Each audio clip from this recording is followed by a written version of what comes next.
Hola a todos y bienvenidos un día más a otro vídeo del canal. En el vídeo de hoy vamos a hablar sobre algunas acciones que creo que son bastante interesantes. Yo os comenté algunas otras en el vídeo anterior que hice en noviembre y en ese momento os comenté algunas empresas que creo que habían sido grandes ganadores de la crisis del 2020 y que eran bastante interesantes de considerar a la hora de invertir.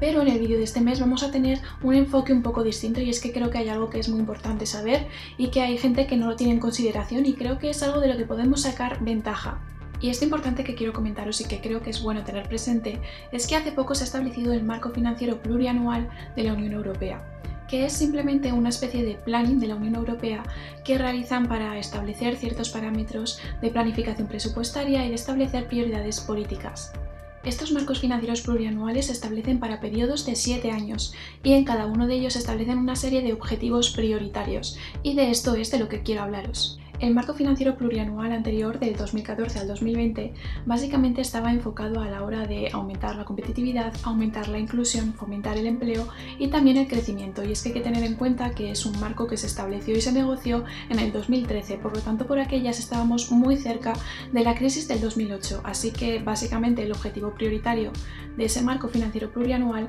era intentar salir de la crisis. Pero sin embargo, para el nuevo marco financiero plurianual, es decir, el del periodo 2021-2027, se han centrado básicamente en dos objetivos fundamentales, como es por un lado promover el desarrollo sostenible y por otro lado la transición digital.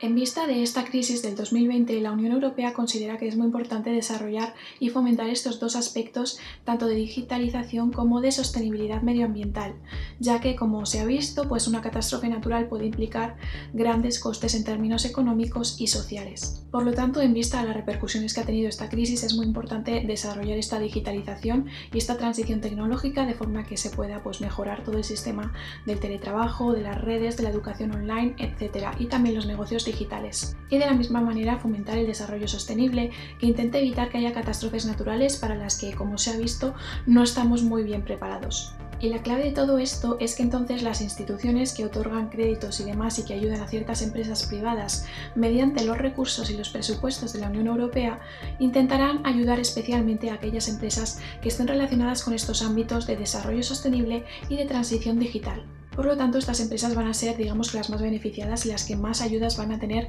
de parte de la Unión Europea, así que creo que es muy interesante intentar invertir en algunas de estas que probablemente puedan salir del bache y de esta crisis mucho antes. Así que teniendo esto en cuenta me parecía interesante analizar algunas empresas que estuviesen relacionadas con estas áreas o temáticas que quizá puedan verse más favorecidas, con más ayudas y más impulsadas por parte de los estados o ciertas instituciones que quieran perseguir estos objetivos de transición digital y medioambiental. La primera empresa de la que quería hablaros es INWIT, que es una empresa italiana que opera dentro del sector del desarrollo de las infraestructuras de redes inalámbricas y que fue desarrollada bajo el mando de Telecom Italia. El sector en el que opera es un sector clave para esta transición digital y para desarrollar sobre todo el 5G. Esta empresa se fusionó en marzo de 2020 con Vodafone Italia y entonces dio lugar a que INWIT fuese el mayor operador de torres del país. De esta forma, INWIT queda bajo el mando de Telecom Italia y Vodafone Italia para apoyar el despliegue de las nuevas redes 5G. Tras la fusión, los beneficios tanto de Vodafone Italia como de Telecom Italia se dispararon y además también creció el interés sobre INWIT, ya que aumentó la confianza para los inversores al estar bajo estas dos importantes empresas de telecomunicaciones que además proporcionaban a INWIT un importante desarrollo en su trabajo a la hora de tener que realizar esta extensión y este despliegue de las redes 5G para estas dos empresas tan importantes. Actualmente INWIT tiene una cuota de mercado realmente alta y por lo tanto podría ser una empresa que ayudase a esa transformación digital y que por lo tanto pudiese beneficiarse de los recursos de la Unión Europea. Pues por aquí tenemos los datos de INWIT, vamos a ver algunos ratios. Aquí podemos ver el PER, por ejemplo, que ha ido aumentando y se prevé que aumente un poco más y después se estabilice, y esto probablemente es por la revalorización que le ha dado la fusión. Aquí abajo podemos ver las ventas y en este caso observamos que a finales del 2019 tenía 395 millones y se espera que aumenten en muchísima más proporción que los años previos, porque por aquí podéis ver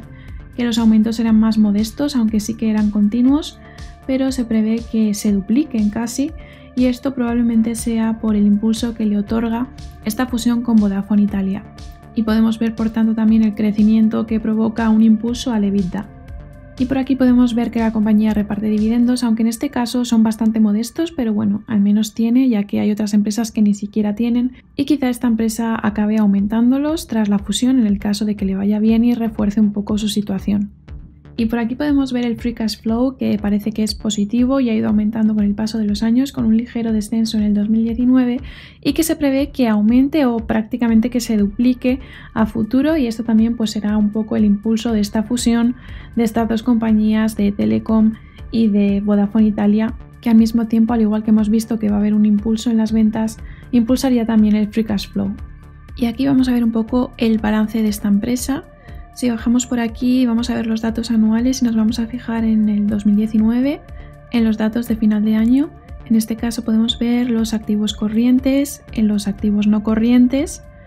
y por otro lado vamos a fijarnos en los pasivos para ver un poco el tipo de endeudamiento de esta empresa. Aquí tendríamos las deudas a corto plazo y por aquí las deudas a largo plazo. Así que podemos ver que estos 670 están compuestos por 139 más 530. En este caso estos 530 aparecerían como el mayor nivel de endeudamiento de esta empresa y por lo que vemos es arrendamiento financiero, por lo que podríamos deducir que esta empresa utiliza mucho el leasing. Pero en términos generales la verdad es que está bastante bien. El nivel total de pasivos, tanto a corto como a largo, es la mitad o un poco menos que el nivel total de activos, así que es una situación bastante buena y bastante equilibrada. La siguiente empresa de la que quiero hablaros es Nestlé, y no es Nestlé, la de los chocolates, no, más bien es una petrolera finlandesa. Ha sido considerada una de las empresas más sostenibles a nivel mundial e incluso se encuentra incluida en los índices de sostenibilidad del Dow.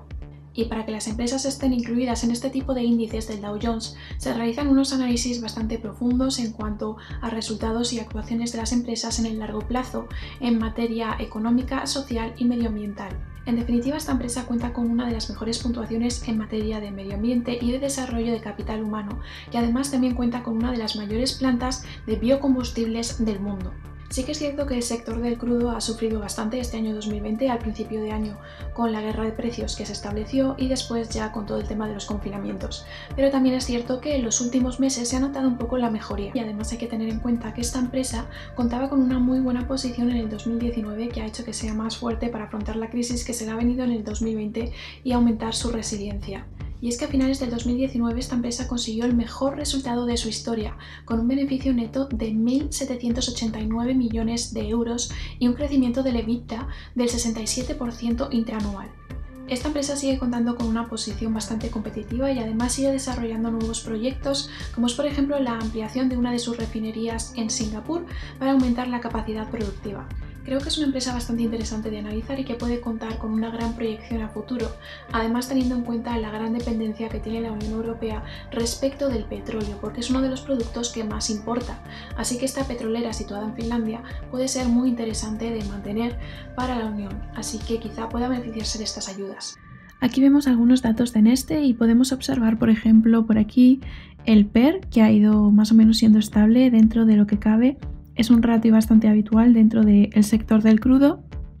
y las estimaciones indican que se prevé un aumento del PER, por lo tanto esto puede estar relacionado con una sobrevaloración de la empresa o con unas expectativas de crecimiento futuro. Esto lo podríamos relacionar un poco por aquí abajo, por ejemplo, con el valor en libros, que se suele comparar a veces con el ROE. Generalmente se suele estimar que hay una compañía infravalorada cuando hay un precio de valor en libros que sea muy bajo en comparación con el ROE, así que vamos a bajar para ver el ROE que tiene. Pues podemos comprobar en este caso que el valor en libros efectivamente es más bajo que el ROE, que en este caso es más alto para el 2019. Por lo tanto podríamos comparar quizá esto un poco con el PER,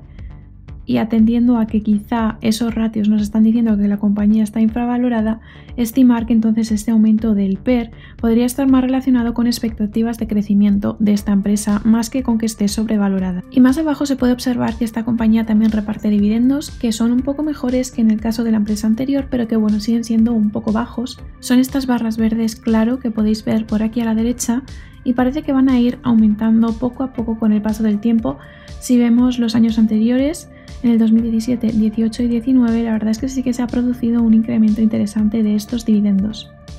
Y si nos fijamos en el balance de esta empresa a 31 de diciembre de 2019, podemos observar de nuevo los activos corrientes y no corrientes y vemos que tiene un total de activo bastante importante en comparación con los pasivos. El nivel de pasivos corrientes y de pasivos no corrientes, es decir, las deudas a largo y a corto, la verdad es que están bastante niveladas, son bastante equilibradas, tienen casi un 50-50% en cada una de ellas, pero aún así están bastante bien, ya que el nivel de activo es prácticamente el triple que el nivel de pasivo, así que es una situación bastante favorable para la empresa.